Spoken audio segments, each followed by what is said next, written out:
Fala, Lancinautas, beleza? Meu nome é Fábio Lázaro, sou setorista do Corinthians pelo Diário Lance. A partir de agora, para a nação corintiana, vamos bater um papo sobre essa recente busca pelo novo treinador do Timão, que foi encerrada neste último domingo com o anúncio de Silvinho como treinador do Timão até o fim de 2022. Não estarei sozinho nessa, Alexandre Guarini está comigo, que está na cobertura do Corinthians pelo Lance e esteve nessa cobertura incessante. Pois é, um dia após, né, o anúncio do Corinthians foi de alívio para todo mundo que cobre o Corinthians, né, porque acho que a gente não via a hora dessa novela acabar, porque é uma recusa atrás da outra, aí o nome que a gente não sabia qual que era o outro, plano C, o plano D, mas foi uma intensa batalha aí da gente aqui dos setoristas para conseguir dar essa notícia do anúncio do Silvinho. E foi uma semana só, se a gente parar para ver, foi uma semana de espera. Parece que foi um mês, um ano, mas foi uma semana. O Wagner Mancini foi demitido no domingo passado, quando o Corinthians foi eliminado do Campeonato Paulista pelo Palmeiras. Logo após a partida, ele nem deu coletiva, foi já o Duílio anunciando a demissão. Demissão essa que gera favas contadas, né, Guarília?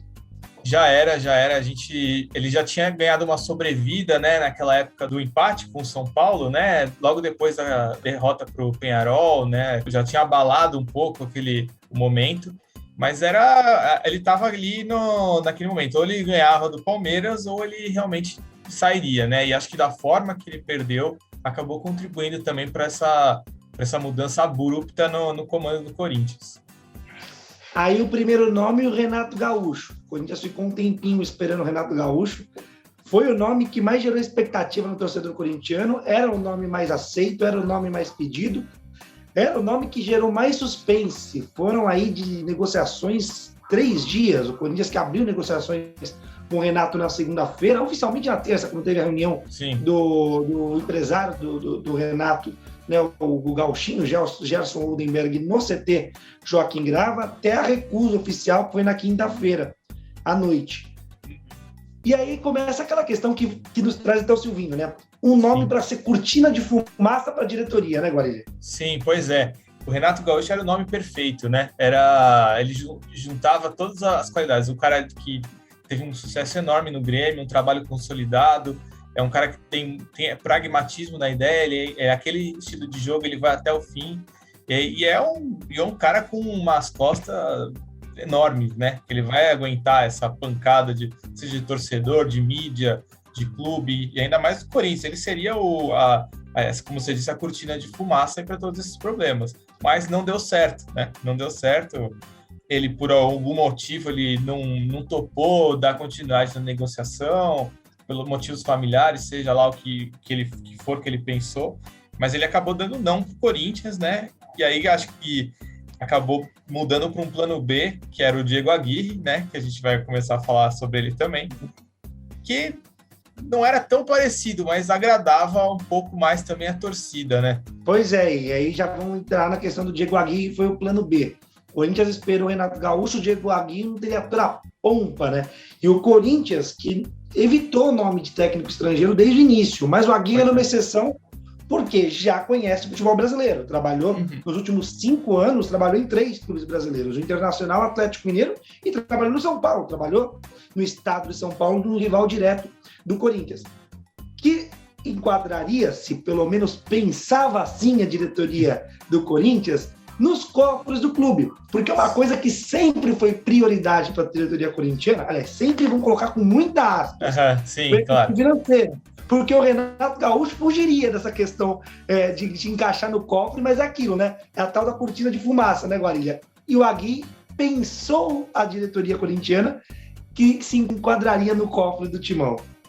Pois é, e até tanto eu quanto você, a gente teve essa informação que ficou muito perto de fechar, realmente. Um dia antes da negativa, eles tinham encaminhado todo o negócio. O otimismo era muito grande nos bastidores do Corinthians, mas acabou que também a gente não sabe o motivo, mas ele acabou, os valores acabaram mudando no dia seguinte, e o Corinthians não mudou, ele manteve a política dos pés no chão, né, que foi uma coisa que desde que o Duílio entrou, ele bate nessa tecla, o Roberto de Andrade também, pés no chão, E não fechou, por mais que fosse, não gosto de falar de valores, mas se fosse um X a mais ou 2X a mais, o Corinthians não ia passar desse ponto como foi prometido. E aí o que aconteceu? Teve que cair para um plano C. Exatamente.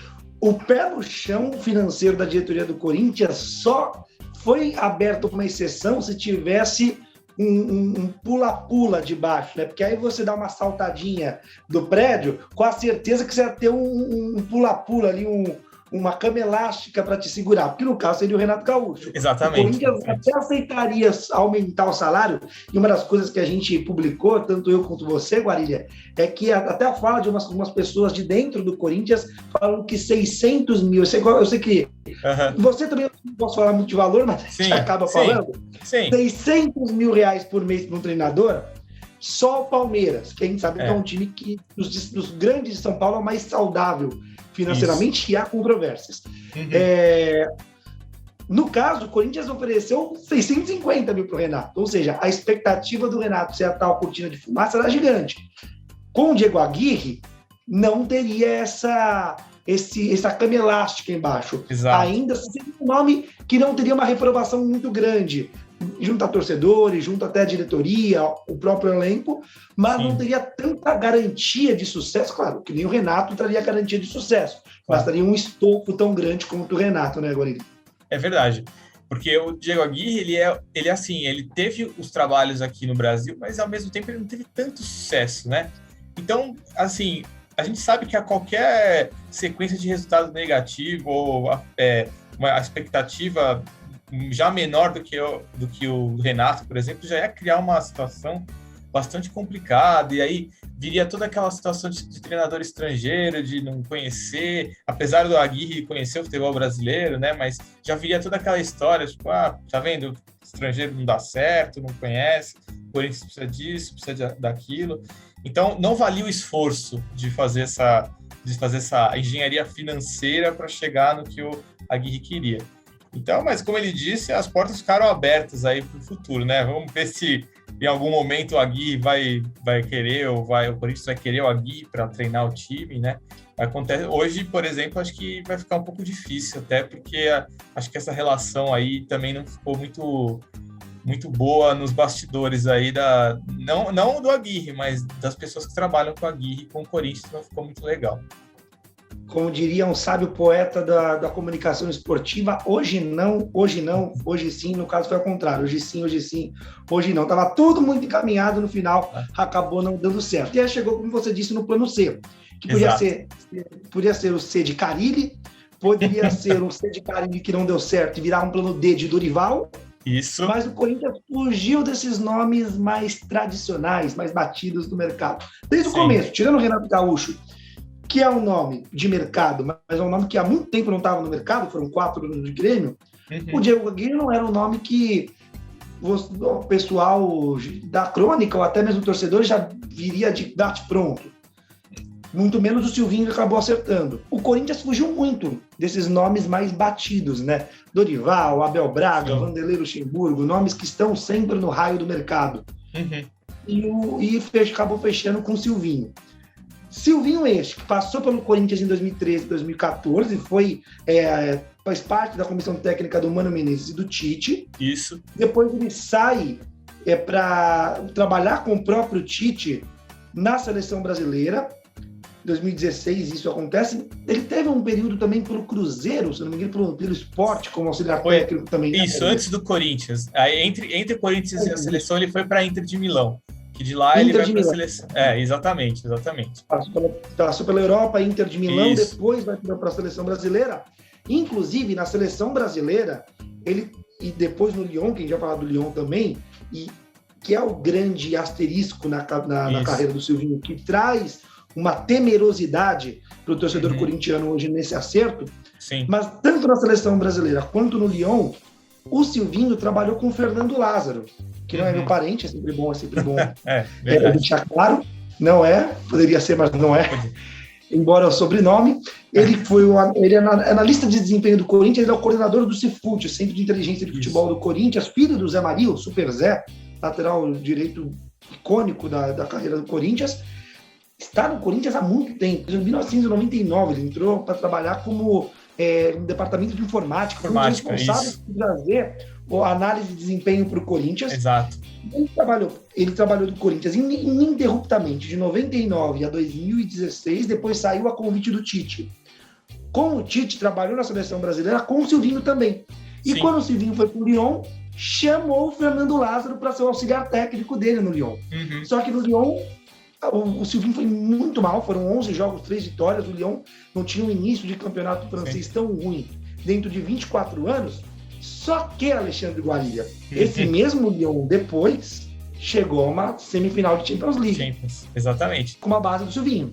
Sim, sim. E assim, o Silvinho, ele é muito conhecido nos bastidores pela essa dedicação dele ao estudo, a buscar sempre alguma coisa nova, alguma novidade. Um cara muito inteligente no sentido do esporte, pragmático na questão da intensidade, da vontade, da alma. Então, tudo isso que você falou, que ele construiu uma bagagem em comissões técnicas muito boas, né? Que se for pensar, Corinthians 2013, 2014, foi para a seleção 2016, que é a base que era do que usava o Tite no Corinthians. E aí ele passa por uma Inter de Milão, que obviamente vai ser uma escola, que você vai ter o contato com pessoas diferentes. E aí ele vai para o Lyon com o Fernando Lázaro, que também é um cara extremamente conceituado nos bastidores do futebol. Não é à toa que ele chegou à seleção, não é à toa que ele está há tantos anos no Corinthians. Então, assim, ele pode ter tido esse asterisco no Lyon, mas mesmo assim ele continua muito bem, como é que eu vou falar, conceituado mesmo. Ele é um cara muito, muito conceituado. E assim, ele trabalhou no Barcelona como jogador, numa época áurea do Barcelona, que tinha como técnico o Pep Guardiola, né? Então você nunca pode jogar fora um cara com esse tipo de cabeça, com esse pensamento, que tenha trabalhado com o Guardiola no momento, talvez no ápice da carreira do Guardiola, que foi aquele 2008, 2009 pelo Barcelona, que para mim foi um dos melhores times que eu vi jogar.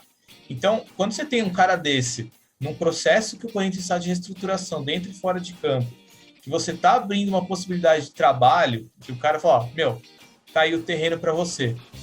Coloca suas sementinhas aí para a gente ver o que vai dar. Eu acho que é um casamento perfeito para esse momento. É um cara que conhece o clube, é um cara que já trabalhou com 4 caras importantíssimos do elenco, que é o Cássio, o Fagner, o Gil, o Fábio Santos. Então ele sabe onde ele está pisando. Ele sabe o que cada um vai poder dar. Ele tem a questão com os jovens também, com certeza ele vai usar muito. Então, se eu fosse falar, olha, o casamento perfeito, que é o plano C de casamento perfeito, né, juntando, eu acho que seria esse, porque ele é um cara que com certeza não vem com o mesmo salário que viria os outros treinadores, tá? Ele não vem com a mesma pressão que viriam os outros treinadores por resultado. Então, a gente até comentava que ele vem, assim, a expectativa não é tão grande e também não é tão baixa, né? Então ele vai naquele meio termo que, assim, o que ele fizer já vai surpreender, já vai ser muita coisa. E se não der certo, não vai ser um problema tão grande. Então eu acho que ele vai ter um espaço para poder fazer um trabalho bem conceitual e trazer as ideias novas, que acho que o Corinthians precisa mesmo, né? Precisa ter pelo menos a expectativa de que tá melhorando. E a gente falou do Fernando Lázaro tudo porque o Fernando Lázaro foi quem treinou o Corinthians na última quinta-feira contra o Sport Huancayo. É o interino do Corinthians desde a demissão do Wagner Mancini. Deve comandar o Corinthians na quarta-feira contra o River Plate do Paraguai. O Corinthians não tem mais chances de classificação na Sul-Americana, mas cumpre tabela. E que no domingo contra o Atlético Goianiense ele já esteja no banco de reservas. Para fechar, na sua opinião, vai dar liga Silvinho no Corinthians? Eu acho que pode dar. Eu acho que pode dar, sim. Como eu falei, é o momento perfeito para isso, sabe? É uma aposta que eu acho que não é uma aposta cega, é uma aposta que vem com um conceito. Você sabe o que você está trazendo, você sabe o que você vai aplicar. E eu acho que porque qual que seria a expectativa do Corinthians no Campeonato Brasileiro com ou sem Silvinho? Acho que não seria muito diferente do que ela é hoje. Ele vai ter esse espaço de poder mostrar alguma coisa diferente mesmo. Talvez surpreender numa Copa do Brasil, chegar um pouco mais longe no Campeonato Brasileiro, porque a gente tem que admitir hoje a realidade do Corinthians não é brigar nem por zona de Libertadores. A gente precisa colocar esses pés no chão. Hoje não tem espaço para o Corinthians brigar lá em cima. Inclusive, eu vou abrir aqui. A gente foi consultado na redação sobre nossas perspectivas para o Campeonato Brasileiro. Não sei nem se você chegou a entregar a sua agora. Já entreguei. Eu vou abrir a minha aqui. Corinthians, na minha opinião, vou ser massacrado agora. Na minha opinião, Corinthians 13º no Campeonato Brasileiro. O meu, eu confesso que eu não vou lembrar muito bem qual que eu coloquei, mas eu coloquei ali no meio de tabela. Eu coloquei naquele... Que é o primeiro time fora da Sul-Americana. Isso. Eu acho que foi bem parecido com o que eu coloquei. Eu acho que a briga pelo Corinthians realmente vai ser massacrado junto pelos corintianos. Mas é a realidade. Eu acho que muitos corintianos estão pensando dessa mesma forma. Porque acho que hoje o patamar ali do Corinthians é a Sul-Americana, né? Não dá para pensar muito mais do que isso. É isso. A gente falando sobre essa cobertura, foram dias bastante intensos de cobertura, de busca por esse novo técnico do Corinthians. Onde está o Wally? O Wally estava em Portugal. Silvinho estava lá em Portugal curtindo suas férias e agora vai voltar a trabalhar. Férias não, ele estava estudando, hein? Estava estudando bastante ali. Exatamente, que é aquelas férias de catedrático, férias de Isso, CDF, exatamente. Tá curtindo lá as suas férias, mas não deixa o seu livrinho de lado. Isso. E certamente estreia no fim de semana. Mas a gente volta com essa plataforma aí com vocês, Lance Nautas, trazendo aproximando um pouquinho mais aí de vocês nessa cobertura do Esporte Clube Corinthians Paulista. Aproveita, se inscreva no canal do Lance no YouTube, nos acompanhe, lance.com.br. Eu, Fábio Lázaro e Alexandre Guari, todos os dias trazendo informações novas sobre o Timão. Tamo junto. Forte abraço. Até mais, pessoal. Falou!